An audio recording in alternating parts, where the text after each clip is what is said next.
Mike agamba Ziza Bafana tosobola kweyita king of dancehall ng'okimanyi wendi wano.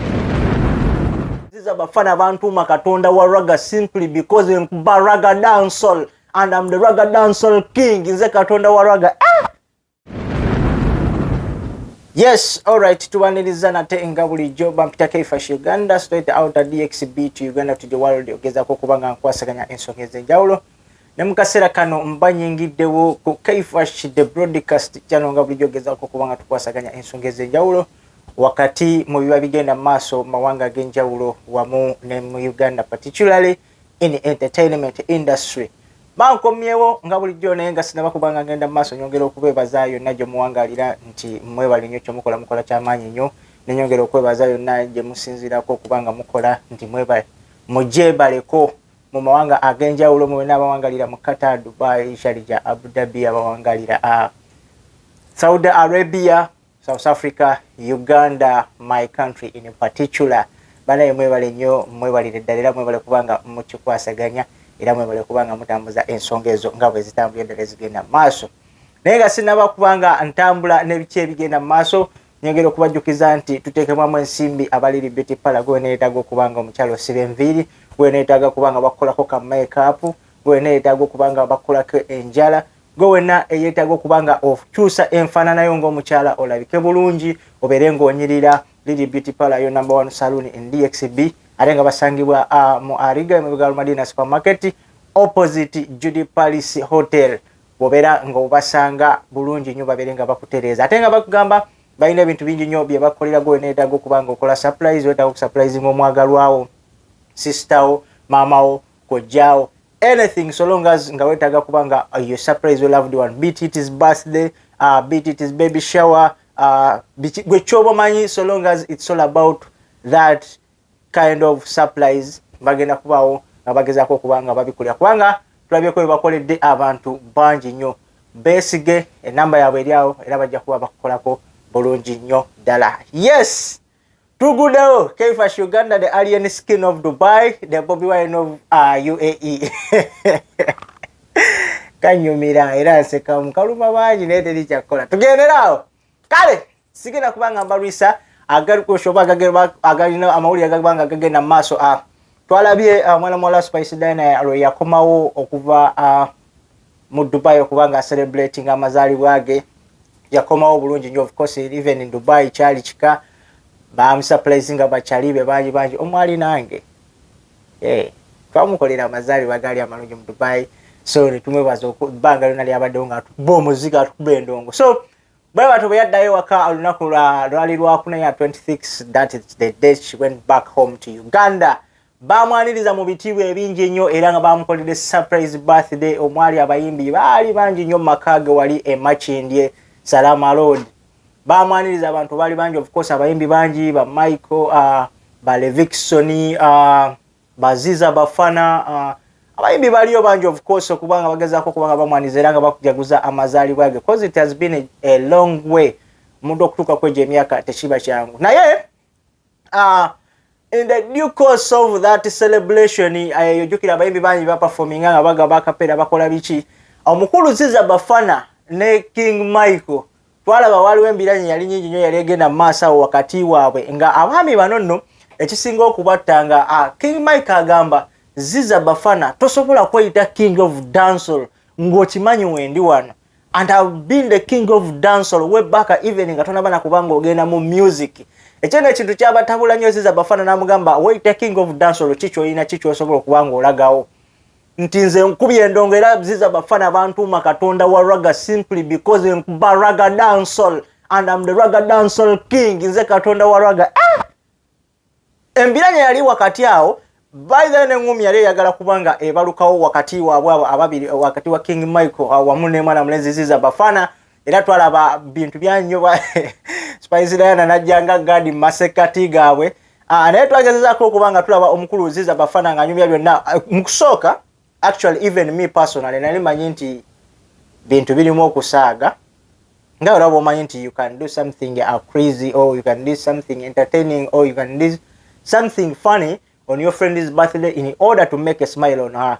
Era kye nali manyi nti bali bakola.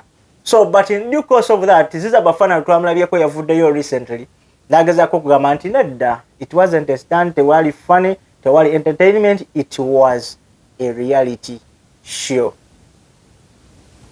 What do I mean it was a reality show? Ndio mkulu King Michael byali akola yali abitegeeza. Of course exchange ebigambo byali bingi nnyo mu mbeerezo. Era n'okulwana actually Ziza Bafana agamba okulwana kwali kugenda kubeererawo ddala. Ate nga bomanyi nti buli omu atambula n'egganga ye, King Michael atambula n'egganga ye, ne Ziza Bafana of course ayina gganga ye. Ne Ziza Bafana agamba nze okukkakanya ebyo byonna n'obutayonoona pate ya mwana muwala Spice Diana. So I decided to quit and I leave the party. Nsoke maleke nga bo banyumirwa. Naye nga agamba Michael yawansiganya ebigambo bingi nnyo nga yayita kabaka wa dansolo naye nga ate talinawo waaka. Ziza Bafana nze kabaka wa dansolo ninawo waaka. Okitegeera. So n'agamba nti nabo bakedde ku makyane babayita of course in the battle. King Michael tayinza kubanga agezaako nga akola ki yeŋŋanga Ziza Bafana. Ziza Bafana yanagezaako kubanga atutegeeza nti kino ekintu kye kitandise wano nti ne 20 years of King Michael ku beach gye yaji celebrating la Little Beach nti era waliwo obukubagano before Ziza Bafana atanaba kuyimba ate nga yali agenze kuyimbirako munne. Nti era waliwo engeri y'okuwanyisiganyako ebigambo somewhere somehow. So naye nga nze omuntu alengerera ewala kino mukyo nagezezaako kubanga nkitunulira mu side zino oba mu side zombi. These two people, yes, buli omu ayimba. King Michael yawambako eggwanga Uganda nga yakyasinga okukuba eno nga yakubira zimukomuko ngamba mukomuko wama bagende Bulaya mwera ezo zonna ennyimba ezo eno lido yatukuba. Naye ate Ziza Bafana mu mulembe gwa Roger Ziza Bafana yakuba endongo. Ye muyimbi yekka mu Uganda akyasinza okuba audio netambula nga teyina video. Tuli maje. Omwana yakuba tune tuli maje. Kabuna mawanga.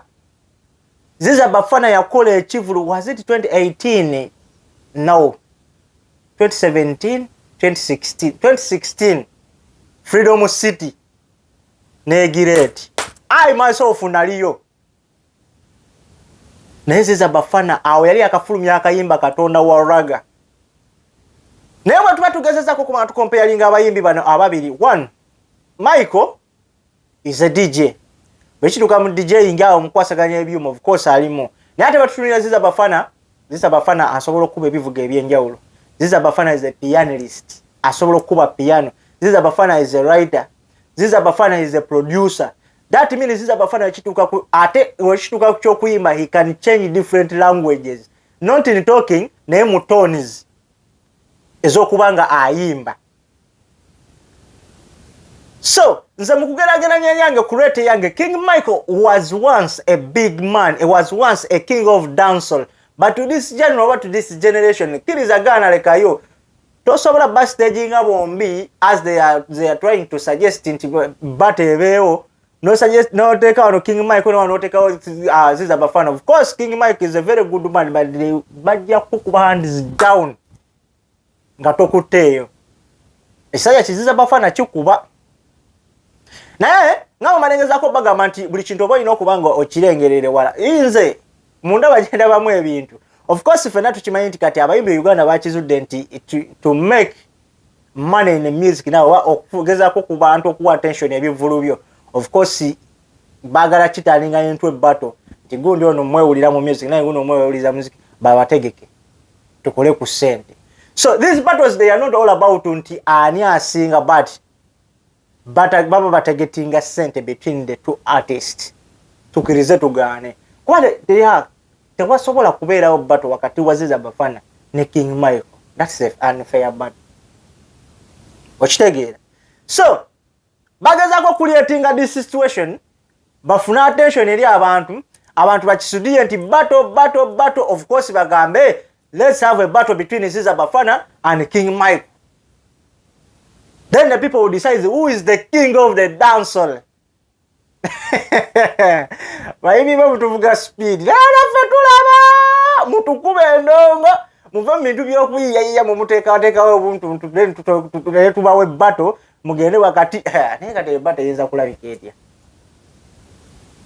Battle zaali zasirika from where between the Bobby Wine and Kabebe Cool, between the Good Life and kamiliyoni between good life and maybe cool twali tututte emyaka decades nga tetufuna battles until when history we yamenyedde wakati w'abakyala basookedde ddala mu Uganda between Shiba and Cindy bate sikyagala kuddamu gyogerako kubanga Segwi alina ekintu kyeyayogera n'agamba we bali ku conference ya Bate eyo nti yaleeta ekintu kye mu ngeri bweti statement ye yali nti Bate eno weenaggweera waliwo kalya y'omuntu omu egenda okubanga eziikiddwa ate ey'omulala ekole ki buzz is raising up right now we're saying where you're going man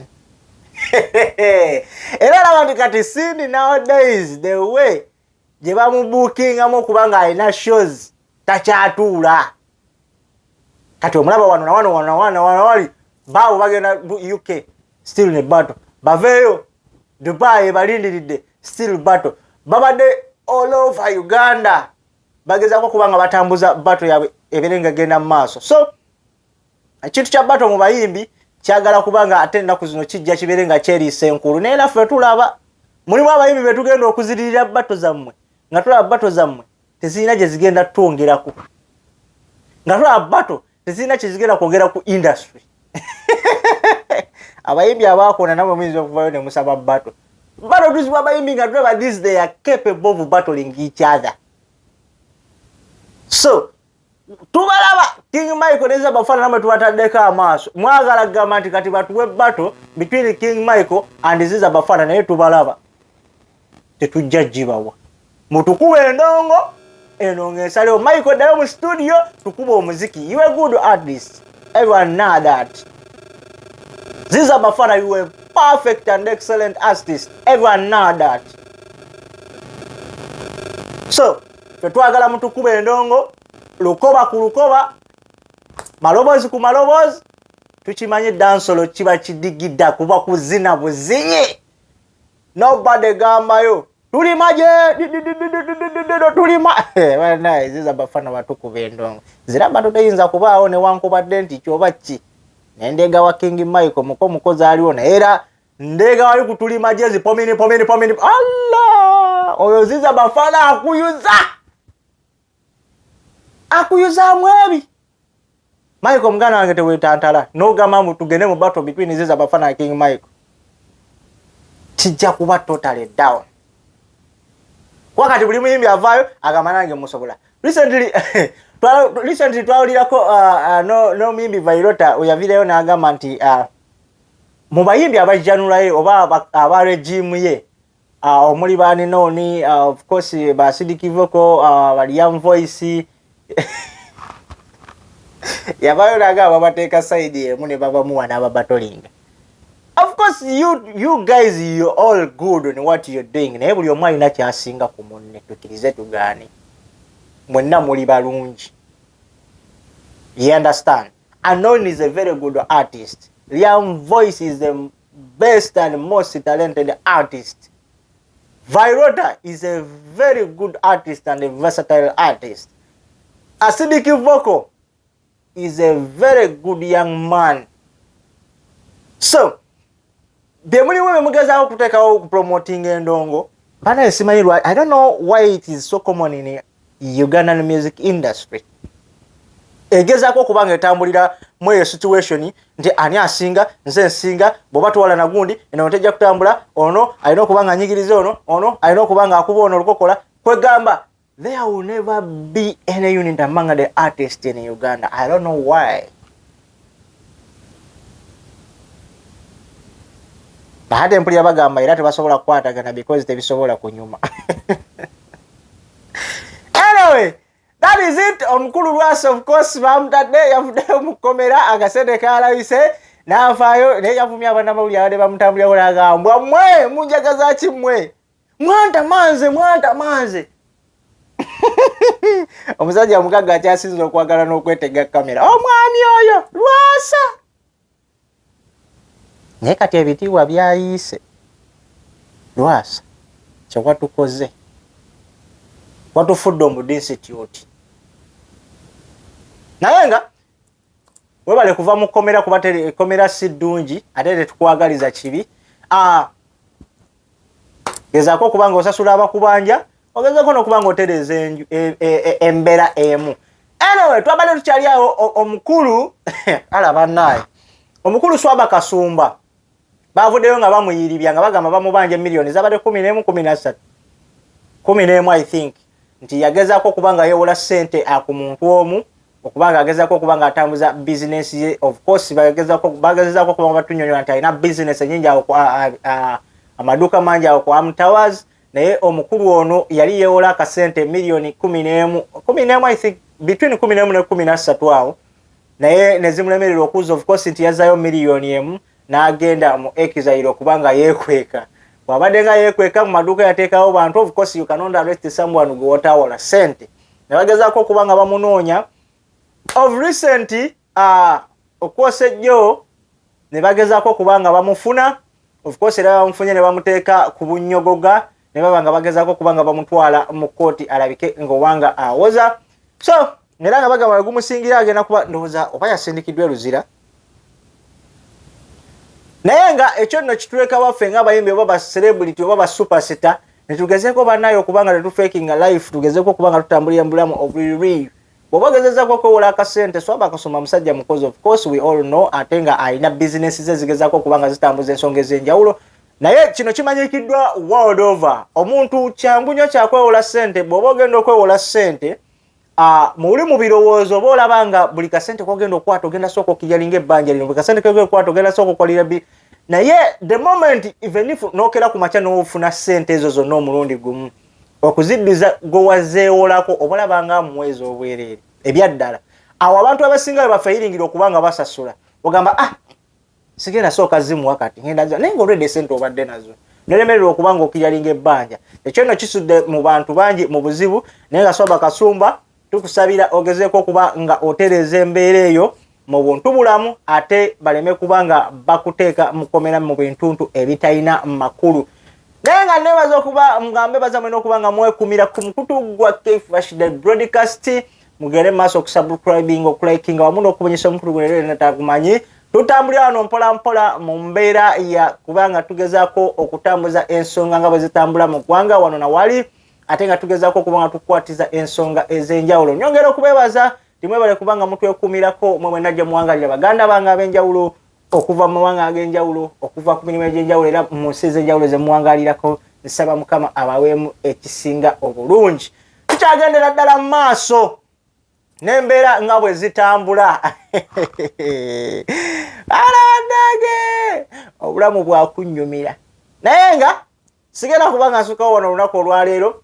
I'll be back to you again akume atakumira mpera. Assalamu alaikum warahmatullahi wabarakatuh. Kfresh Uganda the broadcast mbagala nnyo akume atakumira mpera. We sign out.